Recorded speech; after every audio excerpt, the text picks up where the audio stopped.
Hi అండి, అందరికీ నమస్తే. నేను ఝాన్సీ వీడియోస్. అయితే ఈరోజు నేను చికెన్ దమ్ బిర్యానీ చేస్తున్నానండి.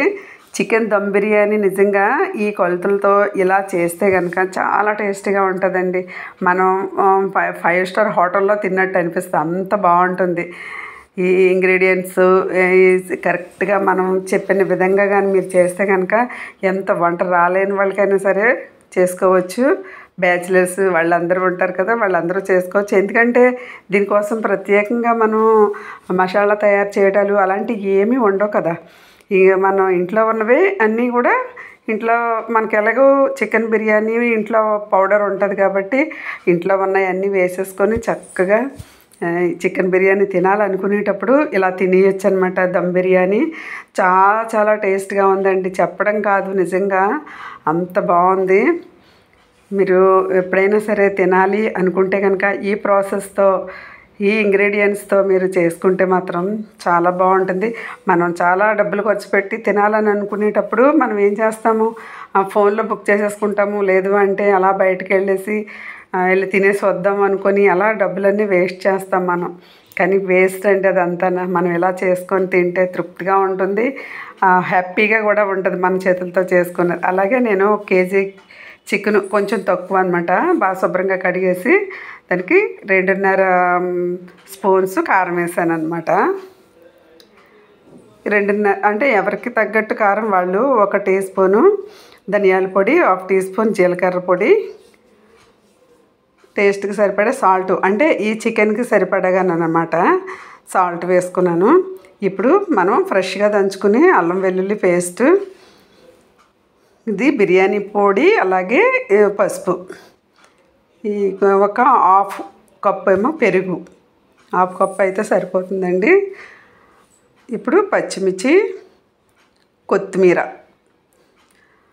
ఒక చెక్క నిమ్మ చెక్క ఒకటి సరిపోతుంది అనమాట. ఒక నిమ్మకాయ అంతా అవసరం లేదండి, ఒక చెక్క సరిపోతుంది. ఇలా మనం పెండేసుకొని మొత్తం చికెన్కి మొత్తం మసాలా అంతా పట్టాలి, నీట్గా కలిపేసుకోవాలి నిదానంగా. ఇలా ముక్కలుగా శుభ్రంగా పట్టించేసుకుని టైం ఉంటే కనుక 1 అవర్ ఉంచుకున్నాం అనుకోండి, ముక్క అంతా కూడా ఈ మసాలా పడుతుంది అనమాట. మనం బిర్యానీ తినేటప్పుడు లోపల చప్పగా ఉంటాయి కదా ఒక్కొక్క దగ్గర ఒక్కొక్కసారి తినేటప్పుడు, కానీ అలా కాకుండా మనం 1 అవర్ కానీ పెట్టామంటే కనుక 1 అవర్ పెడితే చాలా లోపలికంటూ బాగా పీలుస్తుంది అనమాట ఇవి స్పైసీస్ అంతా కూడా. ఇలా పట్టించేసాం కదా, ఇప్పుడు చక్కగా సర్దిసుకొని ఒక మూత పెట్టేసుకొని ఒక 1 అవర్ ఉంచుకోండి, చాలా చాలా బాగుంటుంది. 1 అవరు టైం లేదు అనుకుంటే మరి ఇంకా ఒక ½ అన్ అవర్ అయినా సరే కనీసం ఉంచుకోవాలి. ఇలా పెట్టేసి మూత పెట్టేసుకుందాము, అంతే. ఒక ½ అన్ అవర్ పెట్టుకుందాం, 1 గంట పెట్టుకోవాలి, లేదంటే ½ అన్ అవర్ అయినా సరే. ఇప్పుడు రైస్ చూద్దాము. బాస్మతి రైస్ అండి, ఇవి మంచి క్వాలిటీ ఉన్న రైస్ తెచ్చుకున్నాం అనుకోండి బిర్యానీ బాగుంటుంది. ఇలా నేను 2.5 గ్లాసులు వేస్తున్నానండి. ఈ 2 గ్లాసులు వేసాను కదా, ఇంకో ½ గ్లాస్ వేస్తానమాట. 2.5 గ్లాసులు వేసాను. అవి శుభ్రంగా కడిగేసుకొని వాటర్ వేసుకొచ్చి చూపిస్తాను ఉండండి. ఇదిగోనండి, ఒక 3 సార్లు కడిగాను. ఇప్పుడు వాటర్ వేసి ఒక ½ అన్ అవర్ పక్కన పెట్టుకుందాము. ½ అన్ అవర్ నానితే సరిపోతుంది. ఇప్పుడు కుక్కర్ పెట్టేసుకొని స్టవ్ మీద కుక్కర్ పెట్టుకుందాము. 2 స్పూన్లు నెయ్యి, అలాగే ఒక 3 స్పూన్లు ఉంటుంది ఆయిల్ వేసుకొని మనం ఈ ప్రాసెస్ స్టార్ట్ చేసుకోవాలన్నమాట.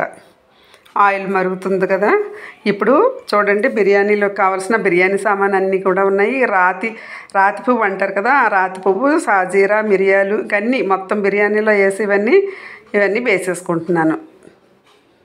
బిర్యానీ ఆకుతో సహా మిరియాలు అన్నీ కూడా. రాతి పువ్వు అనేది మీకు తెలిసే ఉంటుంది కదా, తెలియకపోతే మామూలుగా స్టోన్ ఫ్లవర్ అని కూడా అంటారు. ఇది బిర్యానీలోకి మాత్రమే బాగుంటుంది, ఫ్రైడ్ రైస్లోకి కూడా ఒక్కొక్కసారి వేసుకోవచ్చు. బిర్యానీలోకి అయితే సూపర్ టేస్ట్గా ఉంటుంది. ఇప్పుడు ఆనియన్స్, నేను ఒక 2 ఆనియన్స్ ఇలా పల్చగా పొడవుగా కట్ చేసుకొని వేసుకున్నాను. ఇప్పుడు పచ్చిమిర్చి వేసుకున్నాను. ఇవి బాగా ఫ్రై చేసుకోవాలి. ఇప్పుడు ఫ్రై అయ్యింది కదా, మనం మ్యాగ్నేట్ చేసుకున్నాం కదా, ఆ చికెన్ వేసేసుకుందాము.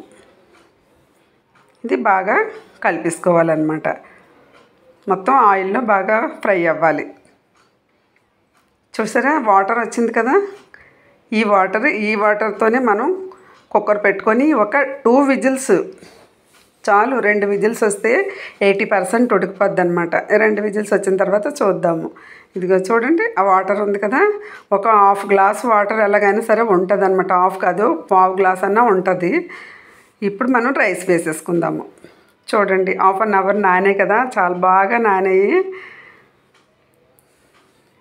అంతే, ½ అన్ అవర్ నానబెట్టాము. ఇప్పుడు ఈ చికెన్లో వేసుకొని మొత్తం స్ప్రెడ్ చేసుకోవాలి అదంతా కూడా.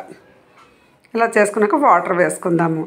నేను 2.5 గ్లాసులు వేసాను కదండి రైస్. ఇప్పుడు నేను 2.25 గ్లాసులు వేస్తాను. ఎందుకంటే ఆల్రెడీ చికెన్లో వాటర్ ఉంది కదా. 2.25 గ్లాసులు వాటర్ వేస్తే కరెక్ట్గా సరిపోయింది కూడా. చాలా చాలా బాగా వచ్చింది. ఇప్పుడు మనం కలిపేసుకుందాం ఒకసారి. ఇలా కలిపేసుకోవాలి.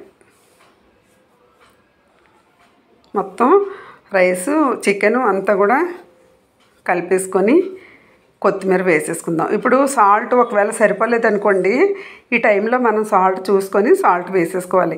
మనకి ఇందులో కొంచెం ఎక్కువ వచ్చినట్టు ఉంటేనే మనకి రైస్తో కరెక్ట్గా సరిపోద్ది. ఇప్పుడు కుక్కర్ పెట్టేసుకుందాం. కుక్కర్ పెట్టుకొని ఒక్క విజిల్ రావాలండి చాలు. ఆ ఒక్క విజిల్ వస్తే మాత్రం కరెక్ట్గా సరిపోతుంది, ఉడుకుతుంది. ఇక ఒక విజిల్ వచ్చింది చూడండి, చక్కగా ఉడికిపోయిందండి. చూసారా పొడి పొడిగా ఎంత బాగా వచ్చిందో. ఇదిగో చాలా బాగా వచ్చింది, చాలా టేస్టీగా కూడా ఉందన్నమాట. ఒక్కొక్కసారి ఇంకా బాగా కుదురుద్ది. ముక్కలు కూడా చాలా బాగా ఉడికాయండి. మీకు చూస్తుంటేనే తెలుస్తుంది కదా ఉడికినట్టు. ఇలా ఉన్నదన్నమాట.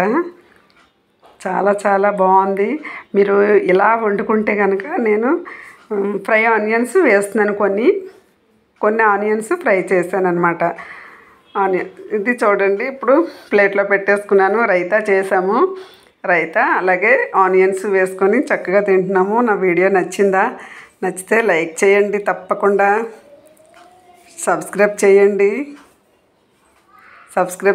థ్యాంక్ యూ అందరికీ. Thank you.